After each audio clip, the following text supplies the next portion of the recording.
This is Nathaniel Moore, and today we have a demonstration, an NLP demonstration with Damon Card.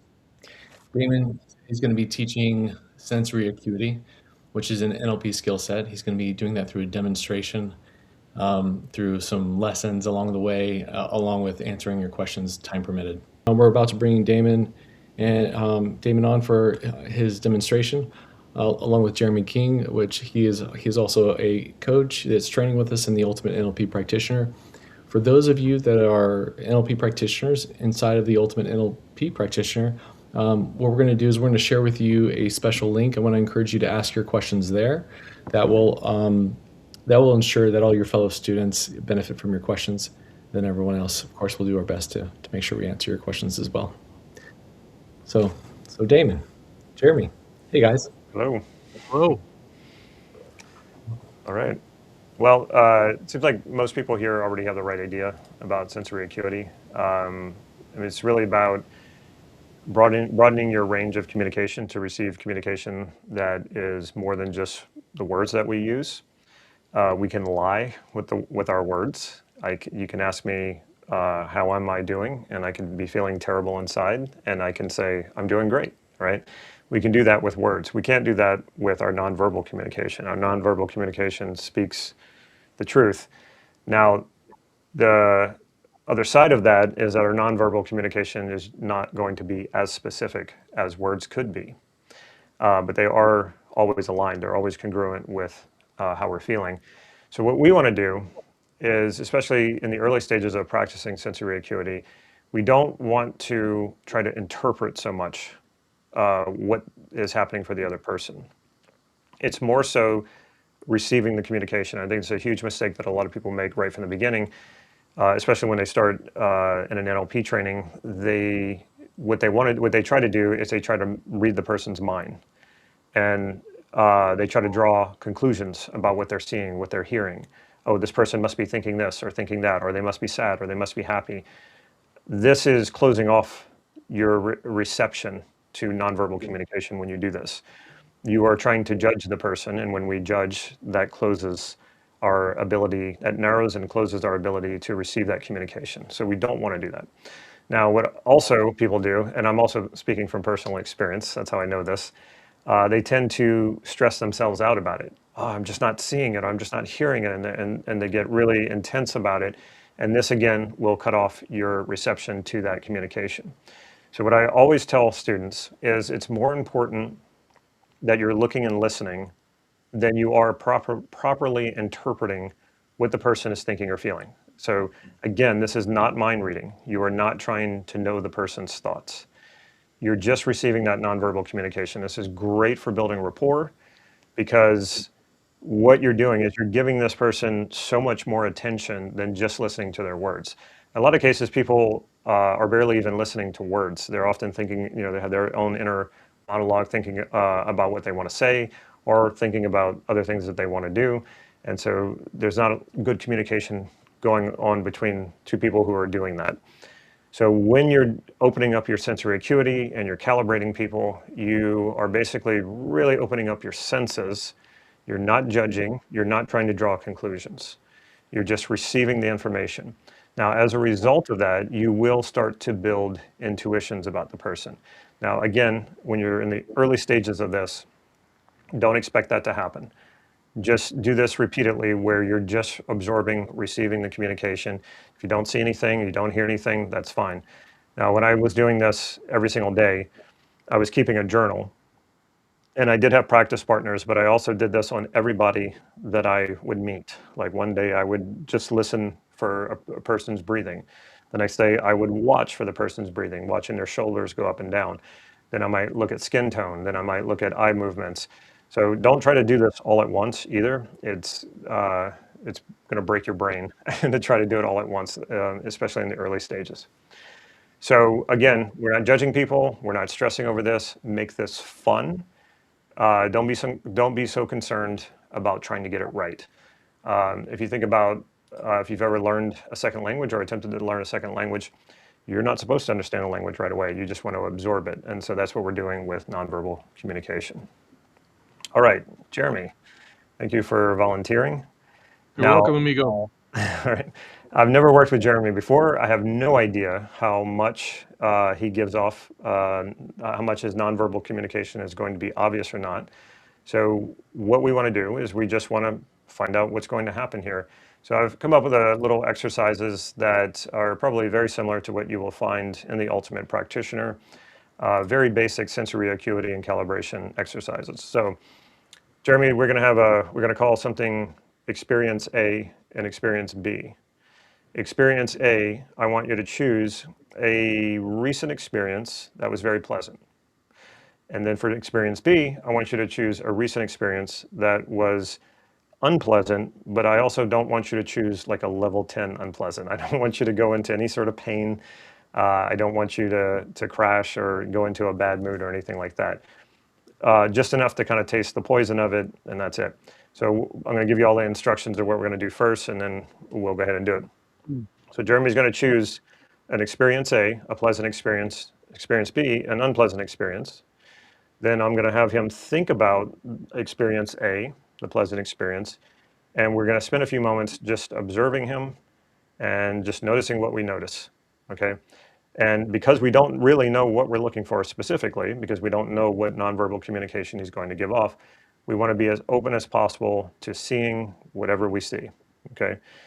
Then I'm going to have him think about experience B, the unpleasant experience, and we're going to notice what we we're going to notice what we see.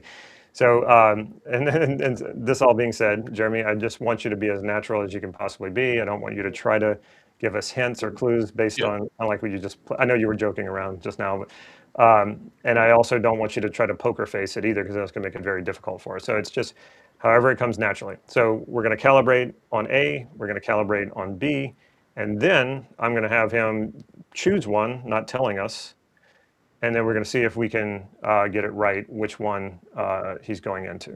All right. Jeremy, do you have any questions about the exercise? Got it. All right, so go ahead and choose an A and choose a B. I'll give you some time to come up with those two. Okay. All right, so let's start with A. And I just want you to be as natural as possible. Just relax, pretend like there's no one here, and just immerse yourself in experience A.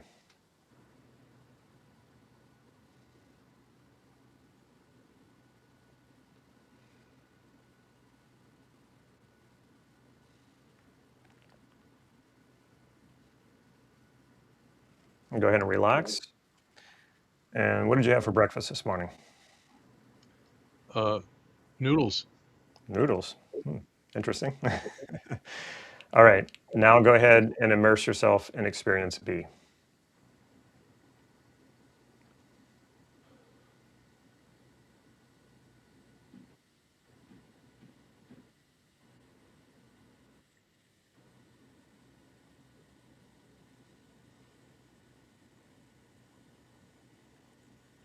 Okay, go ahead and relax. And where are you at right now? What part of the world? Apache Junction, Arizona. Oh, Arizona. Okay. So not far from California in the West. All right. So I'm basically asking those questions because I want him to break state. I don't want him to mix these states at all. So now I want you to choose a state to go into, to immerse yourself into. You're not going to tell us, and we're going to see if we can get it right. I do want audience participation here once, but wait for me to say so that we're going to go ahead and have him relax. But wait, don't answer until we have him go through it, and then I close it out. Okay, so at will, just choose whatever experience you want to immerse yourself in, and just go for it.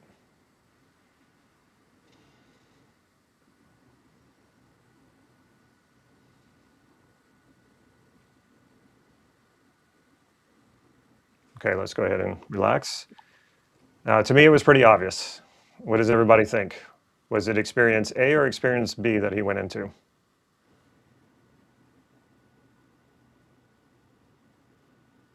Anyone else?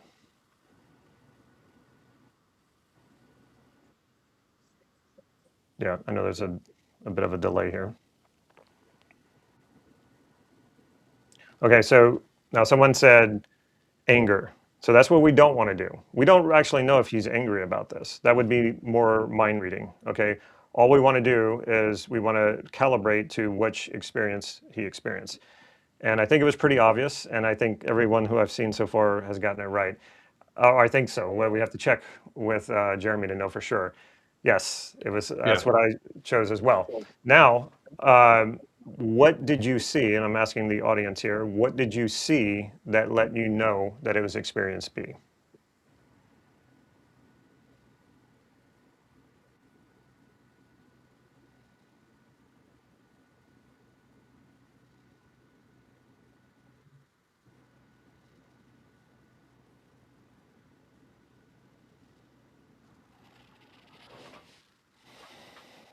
I don't know if we're still having a delay or nobody knows for sure. Let's see. Eyes straight ahead. Yeah. Lips, eyes. Yeah. So he clearly looked more to his right, more eye level. And whenever you were doing experience A, your eyes were slightly above eye level and to your left. Also, there was a lot more relaxation in your face whenever you were thinking of experience A, and a lot more tension in experience B in your face and in your lips. So, how is this useful? Okay, so while you're having a conversation, say with Jeremy, and let's say you just happened in the course of a conversation, not related to each other, you brought up these two different incidents. Well, later, when we were just having a conversation about something completely different, I might notice that your face sort of takes on uh, the same look as one of those experiences. Well, what does that tell me? That you're experiencing probably something similar to that feeling, or you went back and were thinking about that experience. And this can be very useful in coaching. This can be very useful in dating. This can be very useful in any situation where you're communicating with someone. Um, so you can kind of get a sense of, based on the calibration, what kinds of experiences they're going into.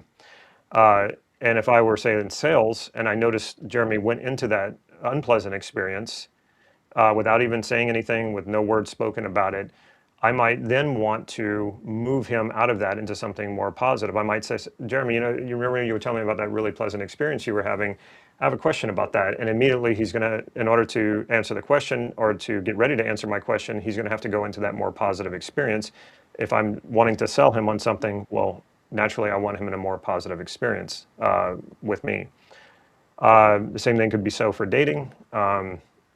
You could be noticing that your date is going into a very negative experience like that, and then you can catch it, and then without saying a word about that experience, because if you tell someone, hey, you look like you're unhappy, that's not going to help them out of that. They're going to get really defensive and be like, well, no, I'm fine, or whatever. Instead, you can just notice what's happening and then start asking them questions that lead them out of it. Let's see. People are still responding to the different ways. Okay. So we want to try something a little more interesting, where we're going to go into auditory calibration here. So what I want you to do, Jeremy, without giving away any deep, dark secrets, I want you to, you can do it as vaguely as you want without having to go into any detail. Vaguely give me a broad description of experience A, and then we're going to break state, and I want you to give me a very vague description of experience B.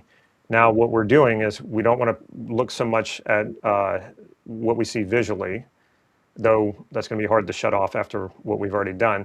I want everyone to really pay attention auditorily to see if his tone shifts. Now, again, we don't know that it will. Some people, whenever they're experiencing different experiences that have different meanings for them, some people have a lot of tonal shifts and some people don't. I tend not to. I'm a very, I've actually had to try to train into me to have more vocal variety. I tend to be very flat, so it'd be hard to read my tone. In fact, people have told me over and over again they have a hard time knowing when I'm joking because my tone doesn't really change that much. So some people do, some people not so much. We're about to find out with Jeremy. So Jeremy, like I said, just broad strokes, give us a brief description of that experience, of experience A that was pleasant. Really deeply connecting with someone I love and respect a lot. All right, sounds nice. Okay, so break state. Think about what you had for lunch. You should have had lunch by now if you're in Arizona. And now just brief, vague description of the unpleasant experience. Phone call from someone I just can't stand.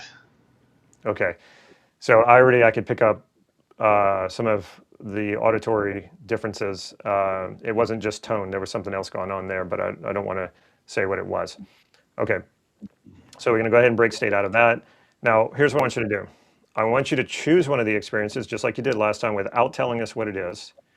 And I want you to, while you're thinking about whichever experience you choose, I want you to tell us your name and where you're from. And here's the other thing too. I don't want you to think of it in terms of you're introducing yourself. I'm just trying to find something generic that you can say that has nothing to do with the experience. So take your time if you need to, choose an experience, and then just tell us your name and where you're from. Jeremy King from Arizona. Okay, I think I know which one that was. But I want to check in with everyone else. Which one do you think he was thinking about as he said that? Experience A or experience B?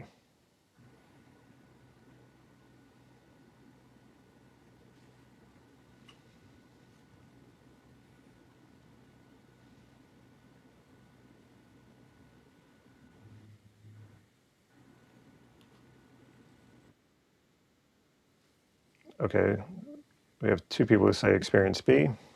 We'll wait for a few more responses. Okay, everybody's saying B, and I thought so as well. And let's just, before I go on to ask people why, which one was it, Jeremy? It was B. Okay, so I was right, and everyone who commented here was right. Let me know, what was it that made you think it was B? Because I can be very specific about this one.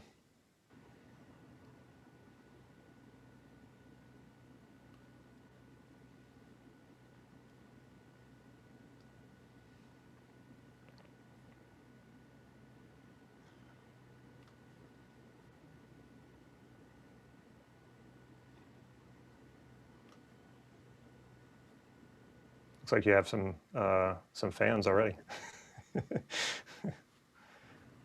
Okay, so here we go. A longer drawn out words, more pronounced, shorter when it's person B, tone, less space between words, deeper tone.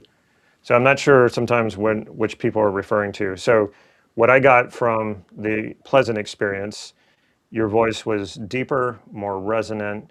Your tonality was kind of low, which is often what we hear when someone is explaining something that was meaningful to them, that was pleasant, and it seemed to go beyond just pleasant here. You seemed like you were talking about a rather deep experience, and you can his voice tone really reflects that.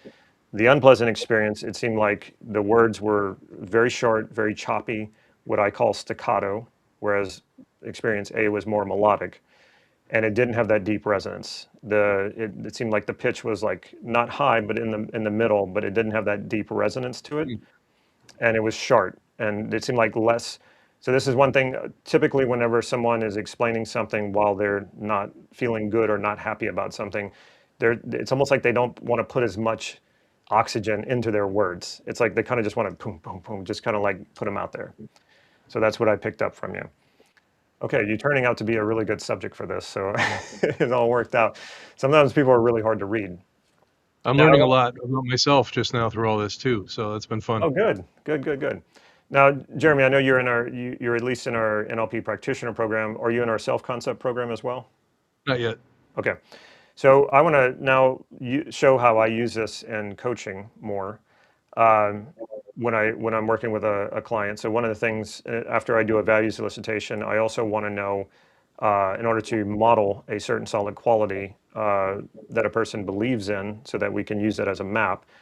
We have to start there to find a quality that you feel certain about and that you like about yourself. So what's a quality that you feel really certain about? Nothing's 100%, by the way, but you feel very certain about and that you also like about yourself. Sense of humor. You have a sense of humor. Okay.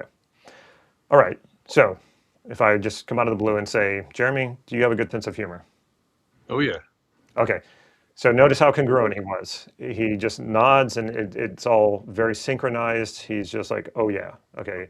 Very congruent response. I don't doubt him here. I think he really does believe that about himself. Now, whether or not that's true, no, I'm joking. Just playing It's around. whether other people believe it, really. Yeah. So now I want to ask you a few questions, like without getting into like a whole elicitation. What are some values that are important to you? Competence, Okay. love, freedom, peace, creativity.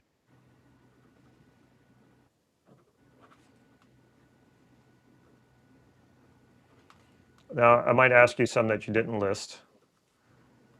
And what we want to do is we want to see if we can catch his answer non-verbally before he actually says anything. Now, I don't want you to hold back, Jeremy.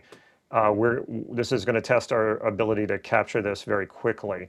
So as soon as the answer is there, just go ahead and say it. I want everyone watching to see if you can, just by his nonverbals, know if he feels certain about the quality, if he feels ambiguous about the quality, like sometimes he is and sometimes he's not, or he in fact believes he's not the quality. He's the opposite. Okay. So the first one, are you a competent person? Yeah. Okay. So again, we got a very similar response to the one asked about his sense of humor. His head started to nod even before he said anything, but it was very close. When you said yeah, it was so close that it might have been difficult for some people to catch it. Also, that when you said yes, it reflected that deep resonance of when I asked you about your sense of humor. It also reflected the deep resonance of that experience A, that you felt the pleasant experience. All right, Jeremy, are you a loving person? Yes. Okay. And interesting, this one triggered a little bit of a smile first. And sometimes a hesitation before answering the question can mean there's a little uncertainty, but I don't think that's what happened here. I think probably a very pleasant, loving experience may have popped up and it let him know that, and then the smile emerged very quickly. So I wouldn't count that hesitation as uncertainty. That to me seemed like you access something very quickly that let you know that you are. So let's try a different spin on this. Jeremy, are you a lovable person?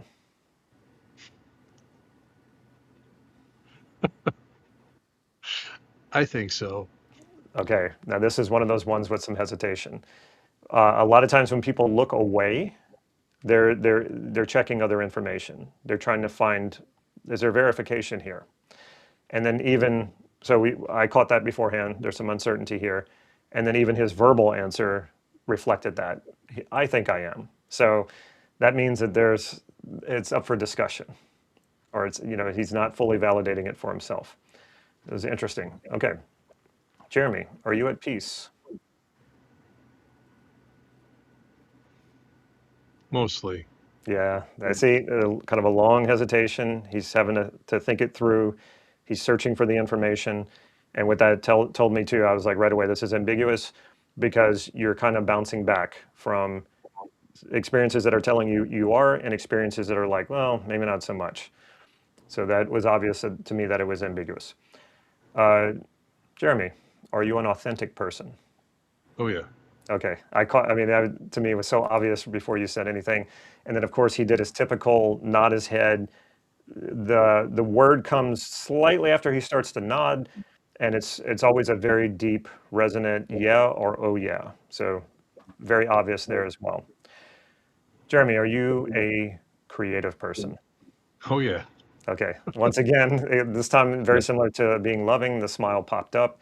So he had no hesitation here, and it was very obvious that he's very congruent with believing this about himself.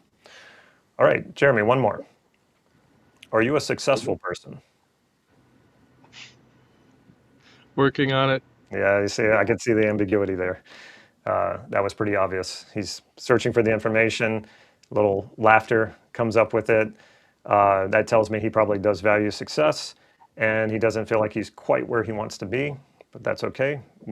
That's something that can be easily transformed. Okay, let me check comments here. Anybody have any questions, or anybody feel like they got it completely wrong as we were going through this exercise, or you got it really right? What do you think, guys? And by the way, when I'm coaching someone, I am very much more paying attention to their nonverbals than to their words whenever they do answer the question. Because I'll have people they'll kind of go, yeah. And it's like, okay, if I just trusted the yes on that, then I might move on and say, okay, they don't need work on this quality. But obviously, due to the nonverbals, I would know, okay, no, that's ambiguous for sure. Anytime you see someone do this, or you see their eyes go in different directions, this is always ambiguity. So, Damon, we have a few questions that came in from the group. Mind if I read one too? One right before we do that, Jeremy, do you have any questions about anything that we've done? No, this has been great. Okay, cool. You and Nate have created so much value in your community. It's been really an honor and a pleasure to be a part of it. It really is. Oh, I appreciate that. Yeah, that's, I always wanted to create what I didn't have as I was learning NLP. I was very much having to do it on my own and put it together piece by piece. So I wanted to create what so many people wanted, and the fastest and easiest way and most pleasurable way to learn NLP. And that requires that we have people to practice with, and it requires a really good community. So I so appreciate you saying that, because that's what we've worked on that so much. Let's see what some of the comments are coming here.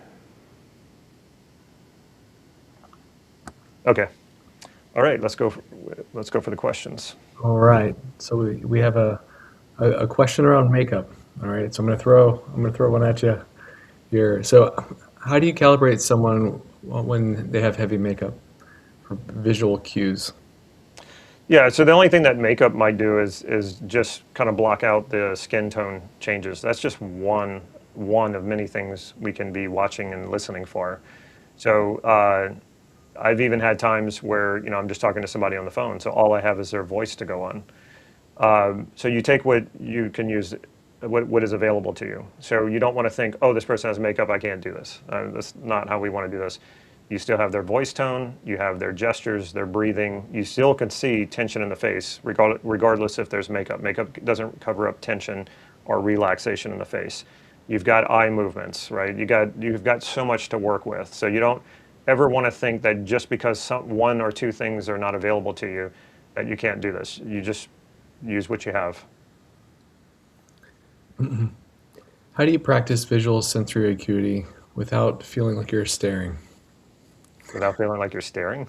Yeah, or invading someone's privacy. So I think this is someone who is trying to put this to work in their day to day, and sort of bring it into the world. And let's take it in two parts. So without staring, you want soft eyes, because soft eyes makes it easier to pick up changes. So in fact, if you've ever done martial arts training, some of the times they'll tell you to go with really soft eyes, and actually don't look directly at your opponent. Look kind of to the side of your opponent, because actually your peripheral vision is the most sensitive part, most sensitive to movement. And there's probably a good reason for this. And then the reason why they think that our peripheral vision is so sensitive is because this is how we were able to detect predators. When humans used to be hunted by large animals, and so if we see something moving in the periphery, we knew to look. See something moving in the bushes, you look. It's really sensitive there to capture your attention and get you to divert your attention over to it. So soft eyes. So there's if you're trying to look directly and trying to look into someone's eyes, or you're trying to look directly at their wrinkles, or trying to look so closely at their skin, you're trying to see it. I mean, look at my eyes, like that, it'd freak anybody out, right? It's like I'm looking at the back of your skull. So that is not going to help you pick up this information. But if you soften your eyes, I don't know how well you can tell, my eyes I really softened them and just opened it up to capture any information. It's going to be a lot easier to pick up that information. And also, I mean, just look at my eyes. Do I look intimidating now? I don't think so. So they also call it bedroom eyes. And why is that? Because we're taking in a lot of information. So when you allow your eyes to open up and take in a lot of information, it has the softening effect. So it doesn't look like you're staring. And actually it makes you look more attractive because your pupils start to dilate, your pupils are bigger. And they've done studies on this where both men and women, they were shown pictures of people, and then they manipulated the picture so that the pupils were really small. And then they came back around later, same pictures, same people, and they dilated some of their eyes, where they modified the pupils so that they were bigger. And people who they once said they thought was unattractive, later they thought were attractive just by the pupil dilation. And they did not know that that's what was different about them. So when you're in a more receptive to the information, your pupils are larger, and you're not intimidating, and you actually are more attractive. And you'll see this a lot when people are taking in lots of information. When they're happy or enjoying what's happening, and they're like, their eyes are bright and they're wanting to take a lot of information in, they actually look more attractive. So you don't have to worry about staring. There are going to be some things that you want to be careful of, like if you're trying to notice a person's breathing in their chest by sight, not by sound. And this person is a woman, you want to be careful about that. You don't want to be looking like you're looking down at her breasts. Then that would definitely break rapport and look like you're, got other things on your mind than trying to connect with the person. Now, with invading their privacy, yeah, I don't know what to say about that other than it's like saying listening to someone or receiving that person's communication is somehow invading their privacy. I don't agree. I think we are social beings. We're always communicating. You cannot not communicate. So all you're really doing is picking up on their communication. And really the truth is, unless you're a psycho and you're using this for negative reasons, if you're wanting to communicate better with people because you want to connect with people better, I can't think of anything more noble than really trying to understand that communication and really trying to go deep with that communication. It only serves you and them. It only serves you and them in connecting better and avoiding conflict.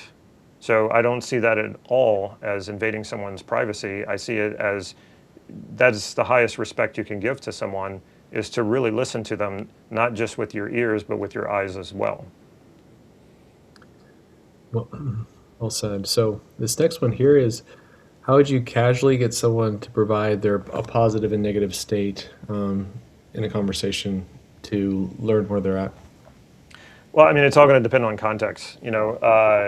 If you're in sales, it's going to depend on what you're selling. You could ask someone, like for me it was insurance, and somebody comes in and they're like, hey, I had this happen a lot, where they're like, I'm going to tell you right off the bat, I don't like insurance agents. I don't like meeting with you. This is a necessary evil. I'm like, whoa, okay. And then I might say something like, okay, well, did you ever have a positive experience with an insurance agent? And then they might have to go, okay, yeah, I did. And then if I can get them talking about it, well, then now I just elicited that positive experience. When I was single and I was dating, and I went on a date, and it was amazing how many times my date would want to drag out all of her baggage of all the things and complain about other men. And then what do I want to do? I'm going to say, well, have you had any positive experiences with men? And then it kind of makes it a joke, right? Because why are we even here on this date?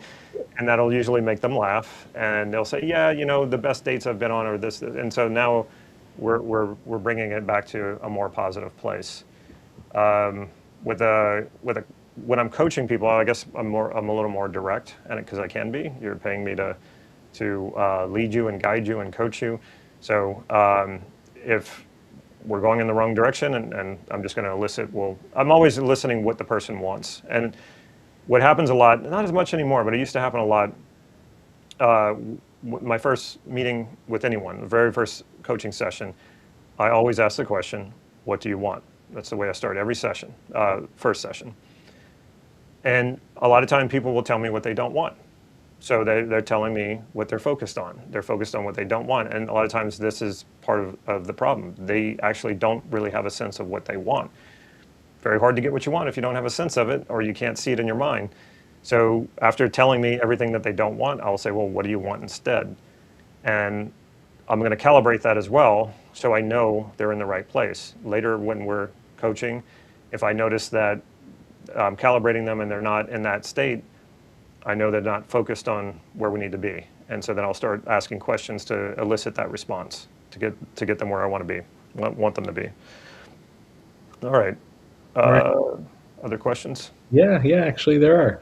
So this is someone from the Ultimate NLP Practitioner that is currently practicing sensory acuity, and they want to know how to know when they are proficient at it. You know, is there a score? Is there a way to know how they're progressing? That kind of thing. Well, the progression will be, well, first of all, just be very patient, okay? The first several times I was doing this, I just didn't get anything. And I relate this again to learning another language. Like, you're not going to understand the language that you don't know the first several times you hear it. It's just not going to happen. It's that repeated, where your mind just keeps hearing the similar words, keeps seeing like context and meanings coming together, and then your mind starts to put it together without you having to put a lot of conscious effort in it. Just trust your unconscious will do that for you, okay? Just stick with it. And like I said, it's more important that you're looking and listening than you're actually getting it at first, okay? And then gradually, little by little, you're going to start to have intuitions about the person, and it's going to be a little weird because you're going to be like, wait a minute, is this really coming from them, or am I just making this up? Now, this is not the same as drawing conclusions or judgments about the person. Don't ever do that. As soon as you do that, you slam the door on the communication. Even if you get really good at this, if you want to kill your ability to do this, start judging people or start trying to mind read them or be a fortune teller. You will destroy this. And I did that. I thought, oh, I'm getting really good at this. And so I started, going into that like, well, maybe I can really read their mind. No, as soon as I started doing that, it killed everything. So you start getting intuitions, and it'll seem a little weird at first. And you just got to trust that your unconscious is picking up a lot of communication that you can't consciously comprehend where it's coming from. Why would this even be so? This has nothing to do with psychic ability. Language is only about 100 and 150,000 years old. Homo sapiens, the form that you're in right now, is about 300,000 years old. So for about 100 to 150,000 years, we had no verbal language. The only way we could communicate was through nonverbal communication. And back then, the stakes were a lot higher. When you came face to face with someone you didn't know, you were trying to determine immediately, is this person a threat to my existence, or are they going to be a support to my existence? Because people needed to live together. They needed to be together to gather resources, to share resources. That was the only way people survived. There were no lone wolves back then. So you had to size that situation up really fast. And the only way you could do that was through nonverbal communication. So you have it in you. You have this ability. It's in there. It's instinctual. You're wired this way. So you don't have to know exactly how it's all happening, but you will start to get intuitions. And you can have a lot of fun with this by testing those intuitions and just asking the person, hey, I just had an intuition about you, and I just, it's kind of crazy. It just kind of came out of nowhere. And then say it. And you'll be surprised, they will be too, how often it's correct. And a lot of times it will seem like psychic ability. Trust me, it's not. Don't let that go to your head. And please don't try to make people think that you're psychic. It's so disingenuous to do that. You see those people who supposed to do those readings or whatever, and some of them get really good at it. But they'll say something like, oh yeah, a dead relative is coming through, and their name either starts with a G or an R. And it's like, what are they doing? They're getting that person to search any possible information to find a match for that. And that's how that stuff works. That's not real. But you'll start to get these intuitions. But even before you get the intuitions, how connected do you feel to that person? When you start to feel rapport really build, it's working. And you'll feel that very quickly. In fact, you'll start to feel the rapport before you start getting those intuitions. How connected do you feel to that person? When you're really listening to them and your senses are really open and you're listening to that person, not just with your ears, but with your eyes as well, they feel that. And most of the time, most people don't get that much attention from someone else. And most people like attention. The only times that people won't like this, if you're giving them this much attention and you feel that they're pulling away, these are people who are these are people who are typically hiding something. They have a lot of secrets. They have a lot of guilt and shame about something. These are typically not the people that are going to be good connections and good relationships because they hide stuff and they're afraid of being exposed. So when they feel that attention on them, they start to feel like, oh, I might be giving something away that I'm not supposed to. Normal, well-adjusted people who are honest are going to love it. They will like this attention. So, by the way, quick note for everyone. Don't you love how Damon can take a single question and turn it into an entire lesson? Yeah. Like, can you give him a high five while I find this next question? Here we go. So this next one is from someone who's actively in something that we call the 6-month challenge. It's a challenge where people are focused in on their NLP practitioner certification, and they're practicing a lot.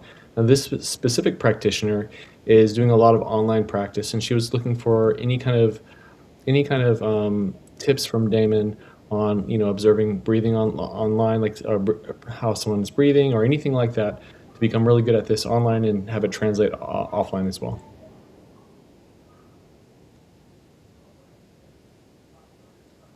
All right. Somebody's asking, how do I use NLP after over 10 years without using it?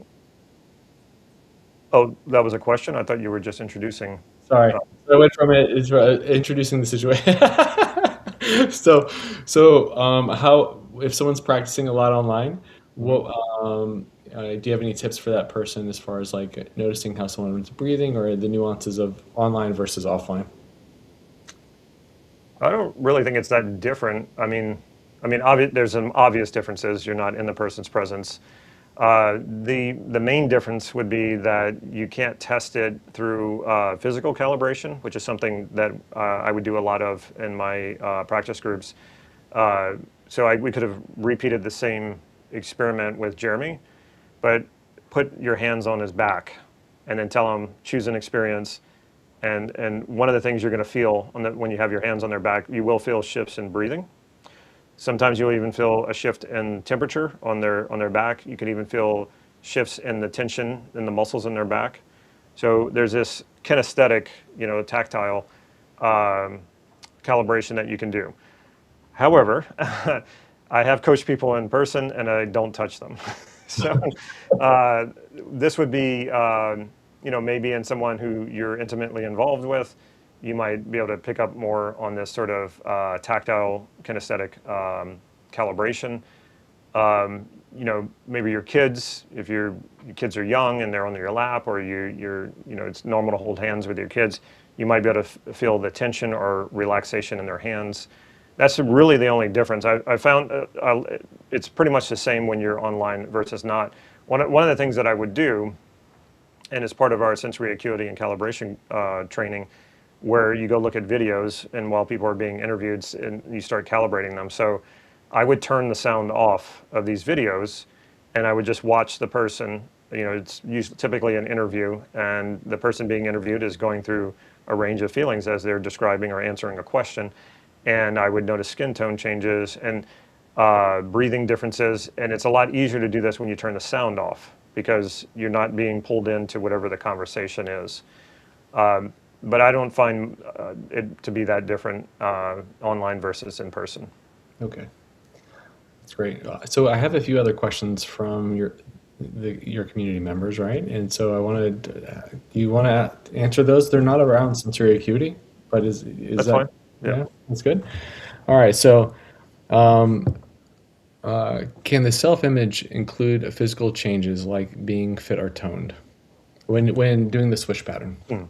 Yeah, so this was one thing that I did. So when I finally learned how to do the swish pattern correctly, which was through my mentor, Steve Andreas, at the time I was a little overweight and I wanted to get back into shape. And I knew the things that would pull me away from doing that. Maybe having a few too many glasses of wine, maybe having seconds on dinner or even lunch. I'm not a big dessert person, so that didn't really tempt me that much. But I knew all the things that I wanted to swish, and when I swished, I created an ideal image of myself where I was very physically fit. In fact, I saw myself shirtless, and I saw myself with abs. And I made a video about this, and I showed it to Steve, and he was like, "You imposed content. You know, if you can see your abs, that's imposing content." And I was like, "Yeah, Steve, but it worked, right? It worked." So one of the main reasons why we want to leave behavior and context out of that ideal image of yourself is to make sure that it will generalize to any situation and any behavior that's available to you. Well, I thought my abs wasn't a behavior. They're attached to me, so I take them everywhere I go. And so I thought, yes, I can get away with imposing this content on it. And it absolutely worked.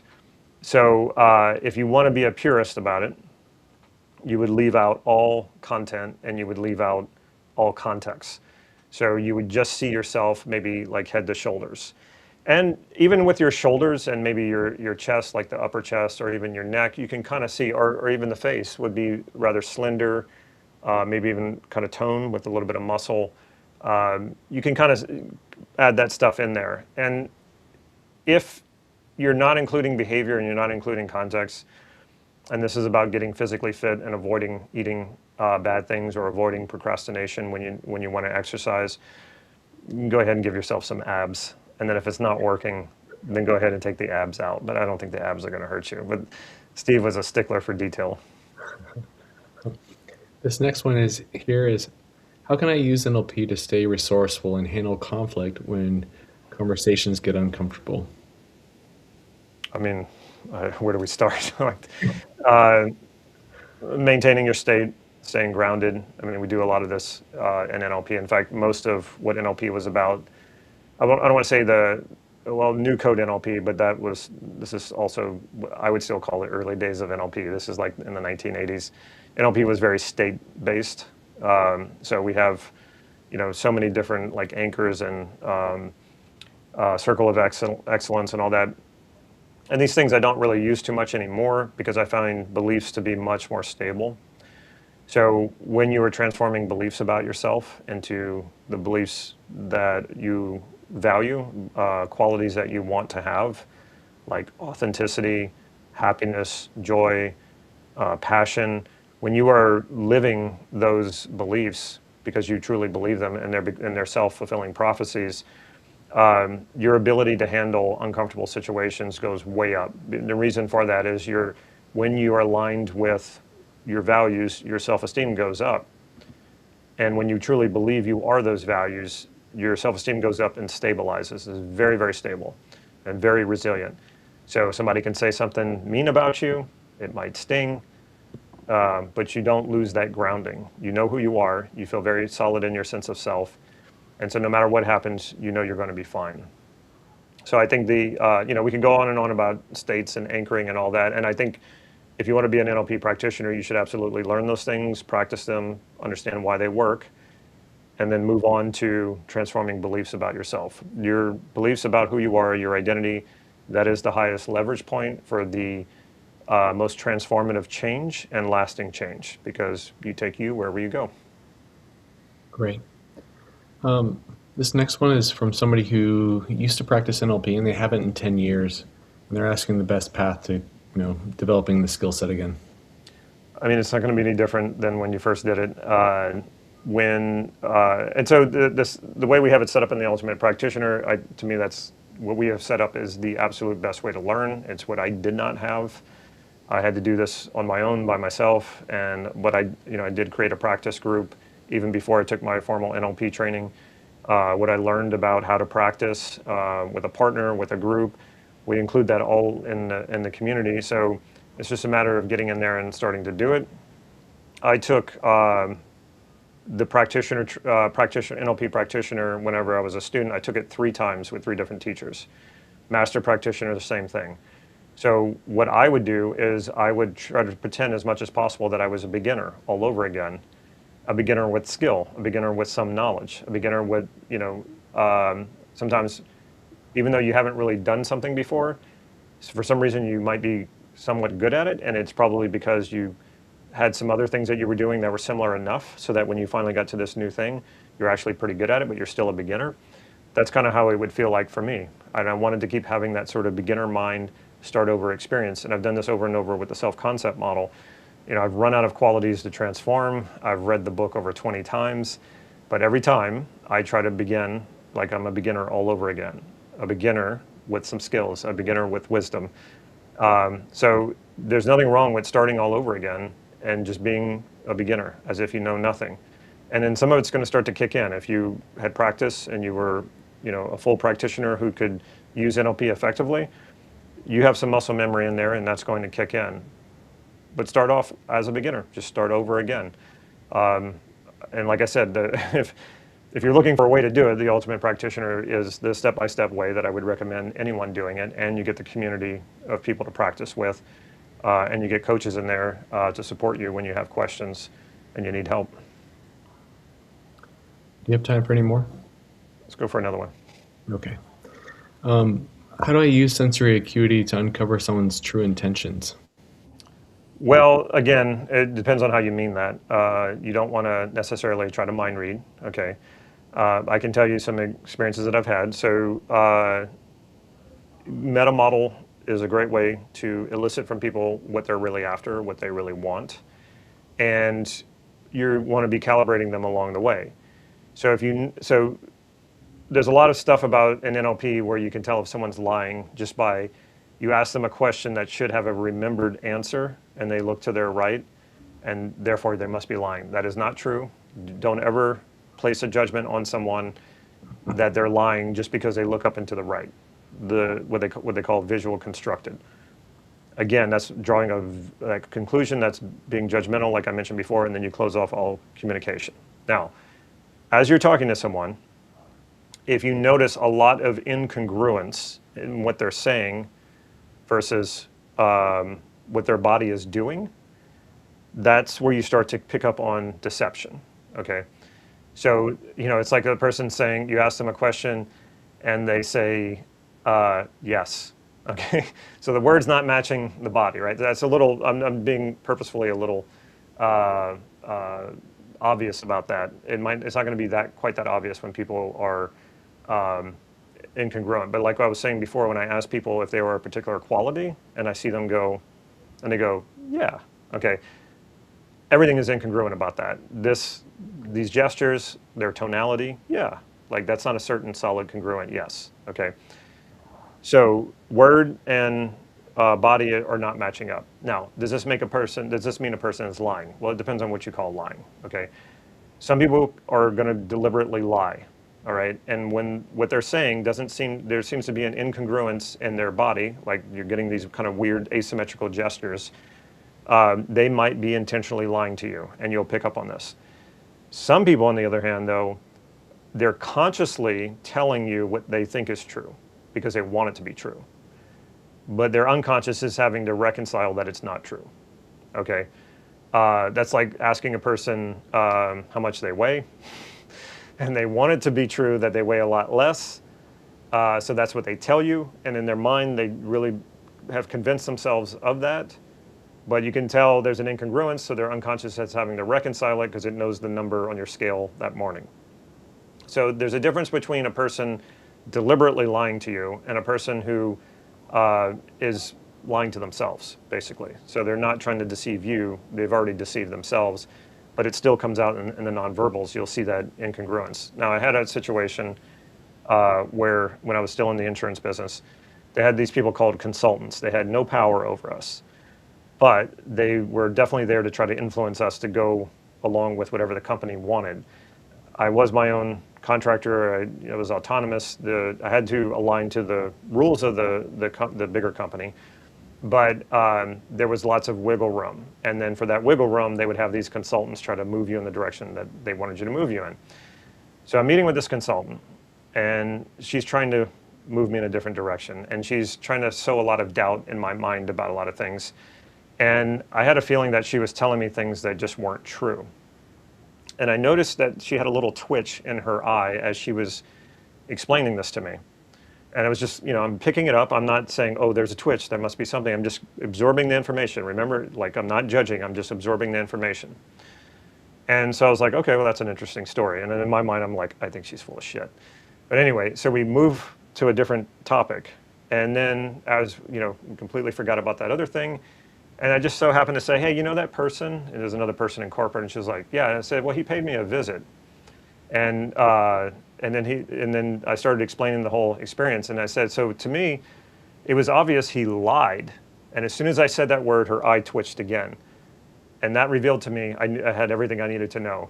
That was in fact a lie that she was telling me before. It was confirmed because the moment I said, and he lied, and I looked at her pretty deeply, and she got a little nervous, and that part of her eye twitched again. So I was like, okay, that's deception. She knows she was trying to deceive me.